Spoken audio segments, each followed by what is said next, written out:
این روستا روستای منحصر به فردی است که با اینکه مثلا خشت و سنگه هست هنوز بعد از چندین سال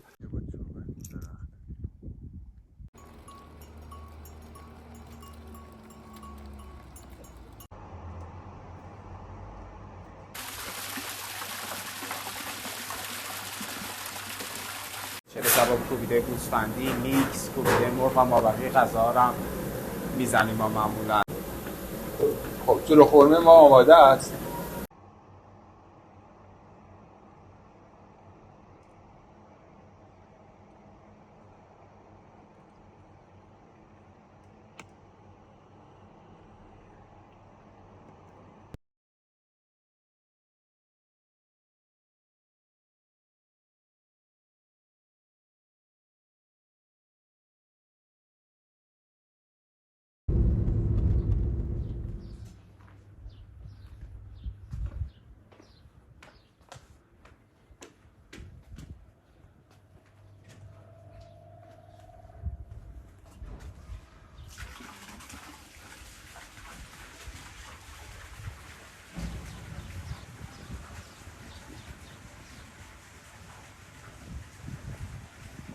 محمد رضا کنساری هستم، مدیر اقامتگاه بومگردی مارکو.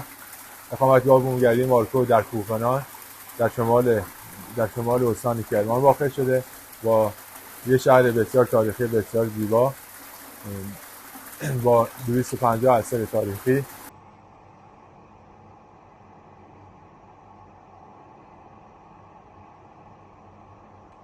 فاصله ما تا استان کرمان 186 کیلومتر و از طرف شمال دو استان یزد با 120 کیلومتر تا شهرستان باغ فاصله دارد.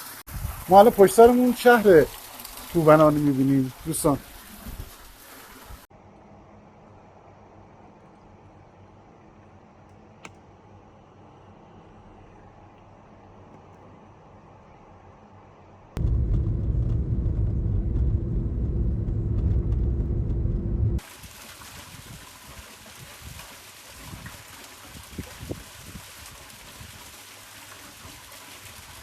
داخل مجموعه ما حدوداً 10 تا اتاق هست برای اسکان که مشخصه چند تا اتاق اینجا هست. دیگه وجود ما عرض کنم انواع غذاها اینجا پخت میشه، انواع غذاهای سنتی، نون محلی، دیگه خرمه مخصوص کوهنان. در تهیه خرمه از گوشت گوسفند استفاده میشه، از گوشت گاو هم میشه استفاده. قرمه چیه؟ یکی از غذاهای سنتی اینجا؟ قرمه یکی از غذاهای سنتی کوهنانه. بله. یکی از غذاهایی که ثبت شده در استان ملی است. در تهیه‌اش هم که گفتم میتونه با گوشت گوسفند درست کنیم یا گوشت گاو. بله. حالا اینجا ما با گوشت گاو درست کنیم. ما گوشت قبلا خورد کردیم. الان یه اندازهای شبیه مثل هم، یعنی یه اندازه باشه. توی محله گوشت شستشو میشه. بله. آب میریزیم اندازه یه این اندازه یه بند انگشت آب باشه. رو گوش آب باشه. بله. کل گوش میرسیم زیر آب، اون موقع اندازه یه بند انگشت از سطح گوش. از سطح گوش. بله. بعدش روشن میکنی، زیر دیگ روشن میکنی، روشن میکنی که آب جوش بیاد. چقدر باید این بپزه تا بعد 7 ساعت میشه، 8 ساعت.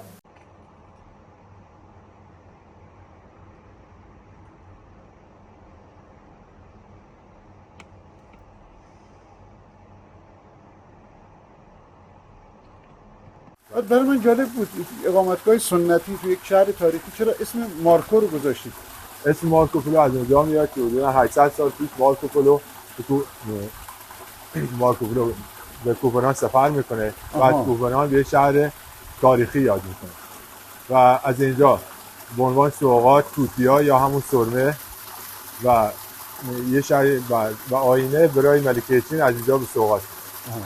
پس تو سفرنامه مارکوپولو ما اشاره کرده بود به کوهنان. بله، کوهنان یه شهر تاریخی اشاره کرده و از کوهنان حساب بازدید کرد.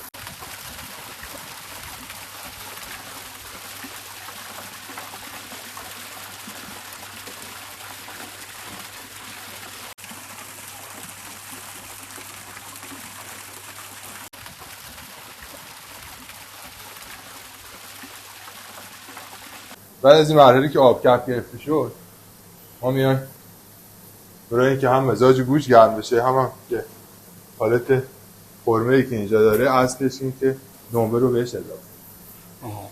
دنبه رو که اضافه کردیم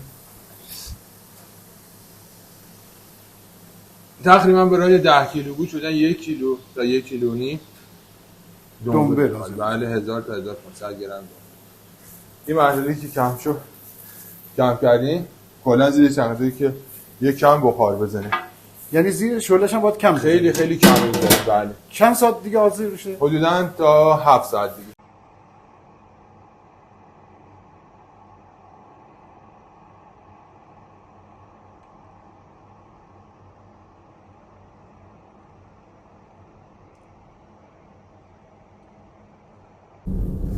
کجا میریم آقا محمد الان؟ در افزاد یکی از روستاهای گردشگری کوبنان داره فضای سنتی و تاریخی بسیار خوب. بله. فضای روستا بسیار عالی. یکی از روستاهای نزدیک یعنی تقریبا میشه بگین چسبیده به شهرستان کوبنان. تو حوزه شهری میشه دیگه در واقع. تقریبا آره. کوبنان هم که قبلا میگفتن به حساب میشه کوبنان بگین دومین شهر آسیابی جهانه. یعنی آسیاب آبی زیاد داشته. بله بودن 7 آسیاب داره. افزاد یکی دو تا برج هم داره. بیشتر به اون برج‌های تاریخیش میشناسن. تقریبا ما دوره قاجار و اون زمانا میشه. دوره قاجاریه میگه. بله بله.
حاج محمد سلام. مواظب باش. احوال شما؟ خوبی؟ سلامتین ان شاء الله. الان آفتاب رفته دیگه سایه گرفتین ها؟ چیکار کنم؟ خیلی هم خوبه. اینجا کجاست حاج محمد؟ اینجا افزاد. روستا اسمش چیه؟ ها؟ روستا اسمش چیه؟ میگه افزاد. افزاد. بله. بعد افزاد مال کجا میشه؟ مال کوبنان. شما اهل همین روستا هستید دیگه. بله. به چه کاری مشغولید حاج محمد؟ به چه کاری مشغولی؟ ما کشاورزی گوسفند بچرانه. کشاورزی اینجا چیه؟ گندم، جو، یونجه. چطور آب خوبه اینجا یا نه؟ آبش اشتنه خوبه. آبشو از قنات میگیرین؟ آه. بسیار عالی. کشاورزی الان که نیست به اون صورت مثل زمان قدیم، چون آبش کم شده. آب اینجا از کجا تامین میشه؟ آبش قناته.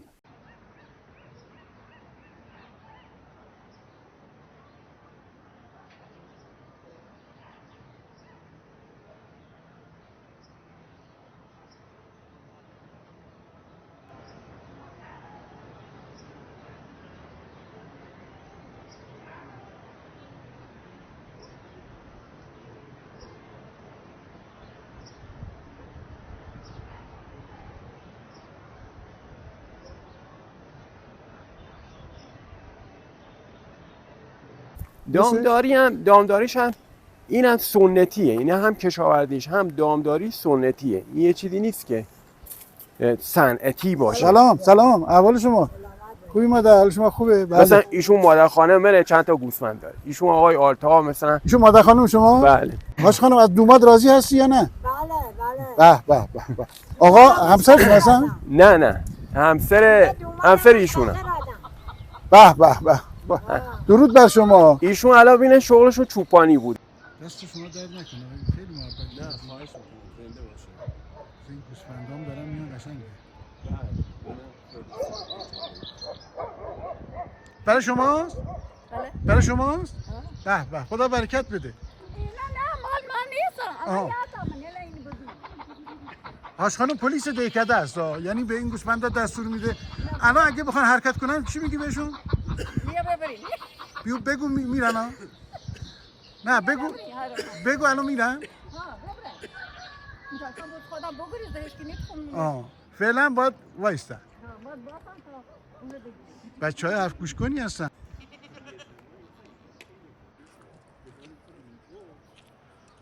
سلام خوبی؟ این بزه چی میخواد؟ شیرشو بگیریم؟ شیرش میخواد. زرمشو میخواد. من یه میکروفون بزنم به شما که صدا تو بهتر ضبط کنم.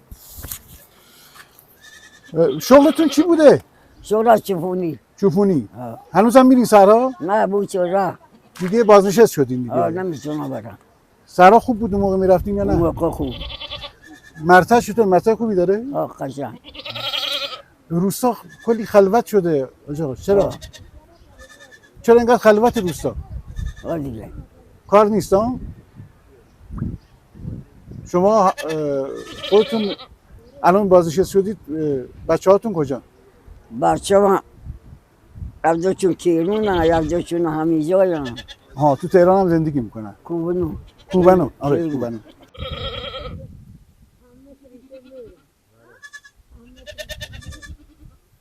این الان میخواد از اینجا رد بشه بره؟ فعلا نگه داشتین که اون گله بعدی بیا؟ بله.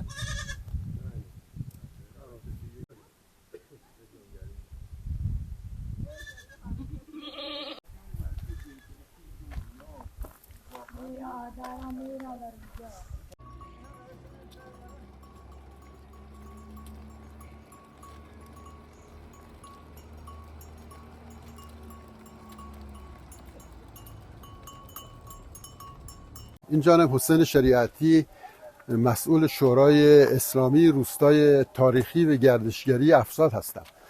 الان در خدمتتون هستم که برجهت در مورد معرفی روستامون بفرمایید. بس مثلا تاریخی روستا رو اگه روستای ما یک روستای تاریخی است، تاریخی و گردشگری است. در قدیم زمان قاجار همونطور که میدونید ناامنی زیاد بوده. بله. الان روستای ما 2 تا برج یا قلعه سنگی داره که اینا برای حفاظت از روستا اون زمان استفاده می شده. یکی شروع روستاست، یکی بغل کوه اونجا در بلندی قرار داره. بله. که از این 2 تا برج سنگی برای حفاظت از روستا در مواقع اضطراری استفاده می شده. بعد جاهای دیدنی دیگه هم داره روستا. یک حمام قدیمی داره، حالا یه خورده نیاز به بازسازی و مرمت داره. انشالله که بتونیم اونم بازسازی کنیم که مورد استفاده گردشگرها و دوستانی که به روستای ما مراجعه میکنن قرار بگیره. بسیار آشاریتی. بس ما تاریخ مکتوبی که میتونیم بگیم مثلا از دوره قاجار یا نه باید با تاریخ بیشتری داشته باشیم اینجا؟ حالا تاریخ بیشتر که حتما داره، ولی احتمالا از اواسط دوره قاجار باید باشه.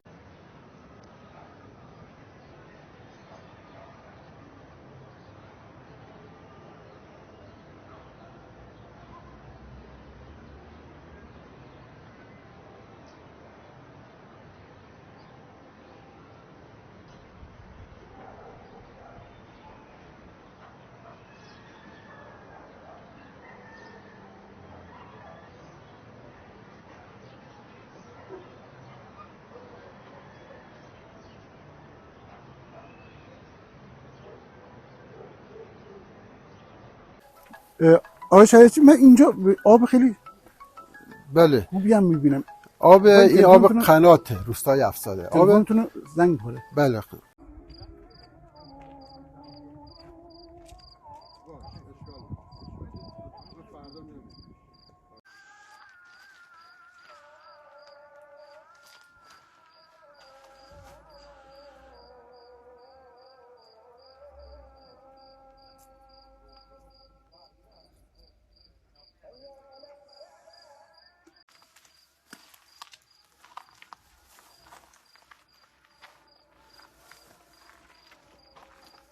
روستای افساد از یک بافت قدیمی و تاریخی برخورداره که همه کوچه های سنگفرش، کوچه های تنگ و قدیمی، یه بناهای قدیمی خیلی جالب داره که واقعا قابل تماشا و دیدنیه.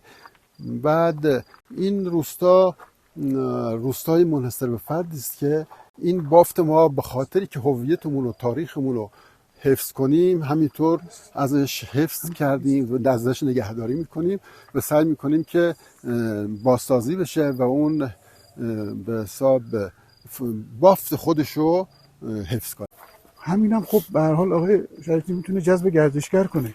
بله. توی اقتصاد روستا میتونه کمک تاثیرگذار کنه. باشه با کمی فکر و برنامه‌ریزی و حالا درسته. چون همون ما به خاطر اینکه بتونیم به حساب گردشگر بیشتری جذب کنیم، روستایی که در بغل تپه در بلندی قرار گرفته، هم بناهای قدیمی گنبه‌ای خیلی جالب، حتی چند تا برج سنگی داره که خیلی دیدنیه که از این برج ها قدیم برای حفاظت از روستا استفاده میشه. سعی میکنیم که این بناها رو حفظ کنیم چون این هویت ماست. حتما این کار باید انجام بدیم و حتی از قبل بهتر و بیشتر محافظت کنیم ازشون. به امید خدا. این کوچه های روستامونه که سنگفرش شده، نمای روستای هویت روستاست. سعی میکنیم که همیشه حفظش کنیم. زیباست. بله.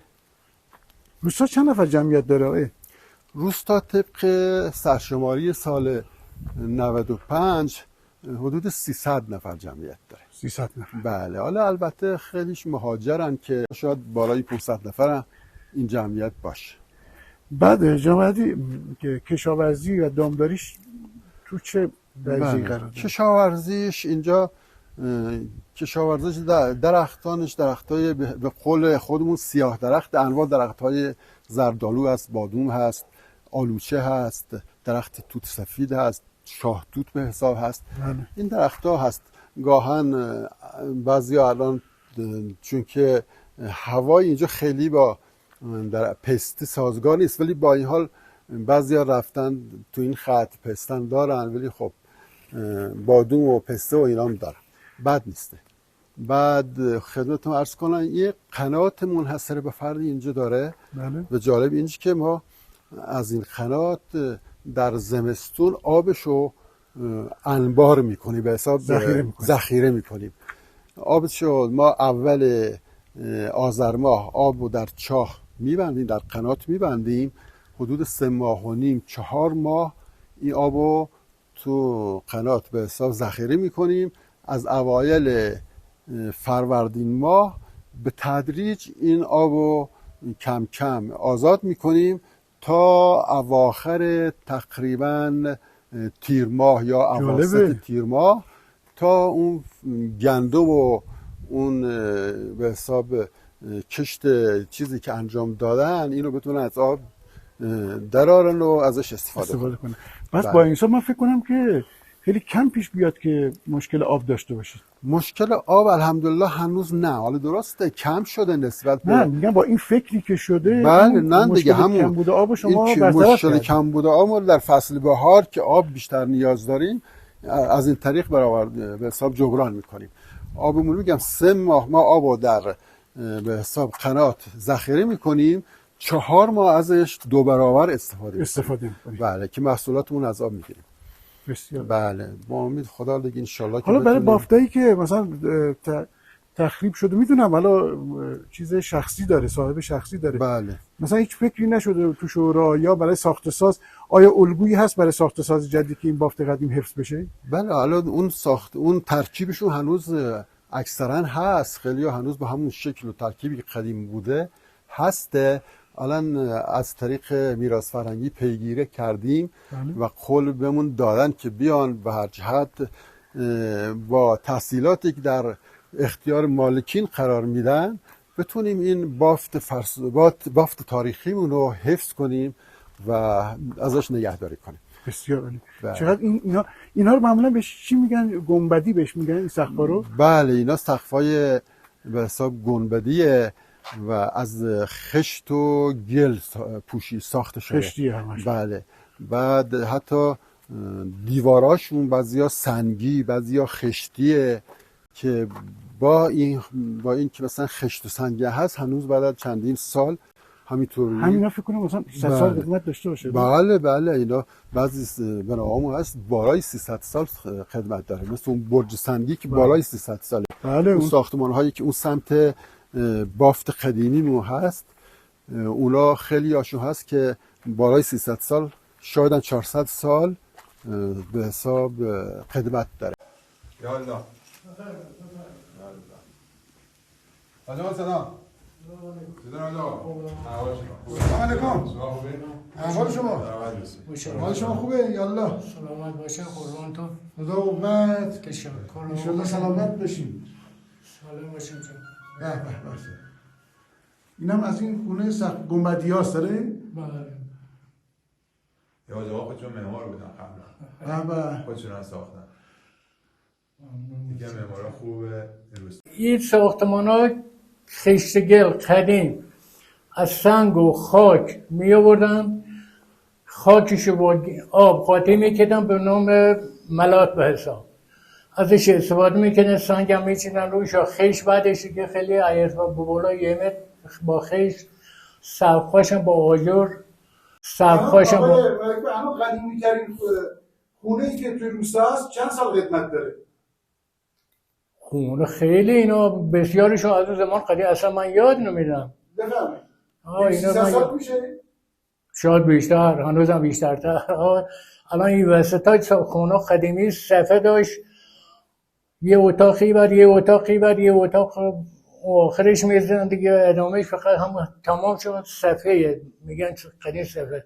بهاره تابستان زمستان. برای تابستان زمستان بله، هوا نسبتا سردگرمش تنظیم میکرد.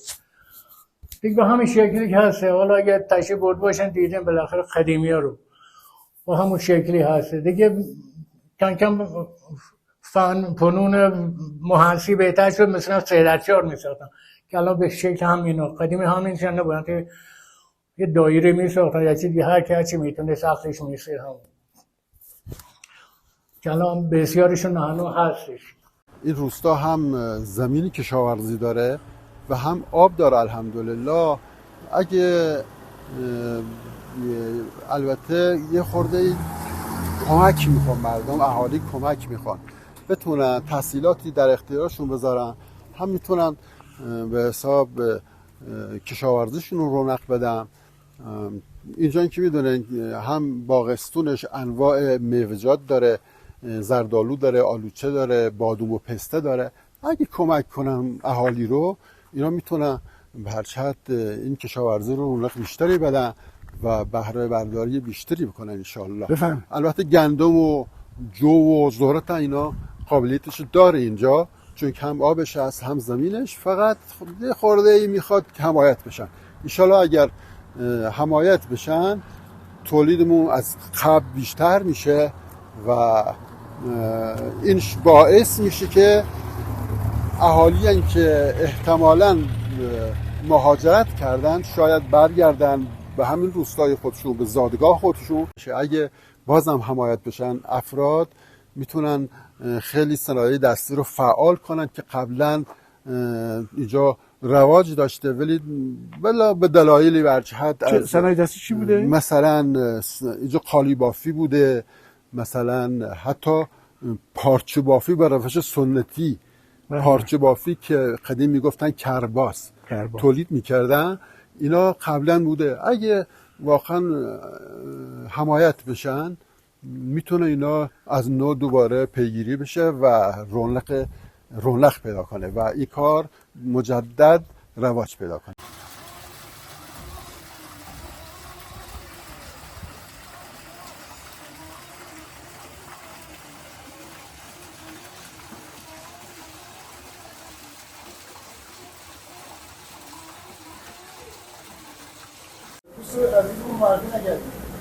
آقا امیر مولا حسینی سراشد مجموعه. خوشی و بسیار خوشی و دوست داری شما. امیر آقا خسته نباشید. سلامت باشین. خوبی شما؟ به اضافه جانم. تجربه آشپزی کجا داشتید؟ من یز آشپزی کردم، اینجا هم یه چند سالیه داریم آشپزی میکنیم. چلو قرمه رو یزدم زدیم، چلو قرمه زرندی، البته چلو قرمه دیزی هست، چلو کباب کوبیده گوسفندی، میکس، کوبیده مرغ و مابقی غذا رو هم میزنیم ما معمولا. خب چلو قرمه ما آماده است. این همون روغن دنبه‌ای که صبح گفتن فریزینگ، اینجوری روغن پس آخر دفعه با همین روغن با شعله و حرارت کم اینجوری سرخ میشه. با روغن دنبه سرخ میشه. در واقع اون آبش که تقطیر میشه بعد شروع میکنه به سرخ شدن. به روغن انداختن. روغن که انداخت اینجوری با همین روغن دنبه قرمه ما آماده. این غذا دیگه الان آماده سرو دیگه باید چی برام بشه.